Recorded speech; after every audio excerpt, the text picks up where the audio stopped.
come nasce questa commistione tra jazz e musica tipica sarda? Qual è stato il vostro approccio e come siete partiti con questo progetto? C'è stata fatta la proposta tramite il direttivo di Calagonone Jazz per creare questo connubio con il jazz, una cosa nuova, noi non sapevamo un po' come muoverci.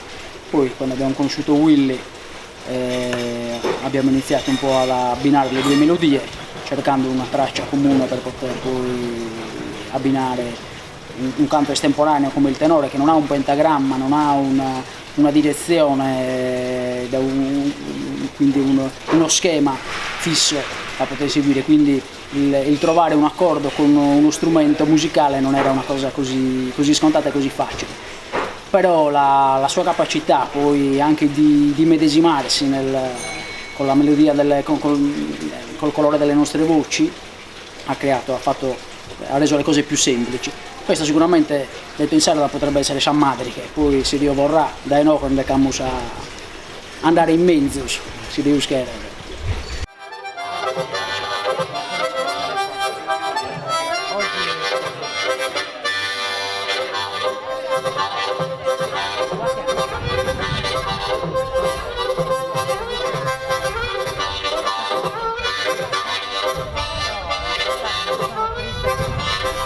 Quanto è stato difficile trovare appunto questo mix di melodie? Nel senso, è qualcosa di naturale oppure c'è bisogno di un sacco di lavoro e di prove? Beh, Andrea ha parlato di musica senza pentagramma, no? Io vengo dal blues, che pentagrammi, ok, ne ha visto, però è nato anche senza pentagramma che quello, ecco.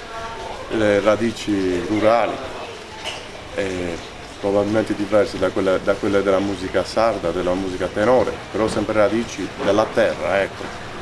È un percorso che è nato, a parte grazie all'associazione Intermezzo, però è nato anche tra noi, no? Un percorso anche di persone che si incontrano, ci si confronta musicalmente, perché io quando ascolto la musica tenore ascolto musica per me, no? E quelle armonie, come se ascoltassi un'altra musica, ecco.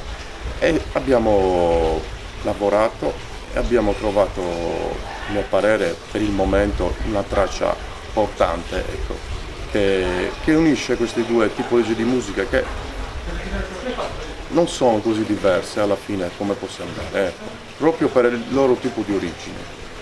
Apenas mortas putas banderas, non si conservan embriaguera, se musidilo si satuntana, pretende samba pari rana, a boca dentro laureado, usa carboita spiantado, e tanto nive su mundergai, si tutela de non torna mai.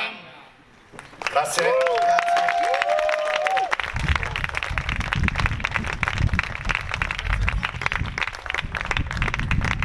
Grazie a Perosanno.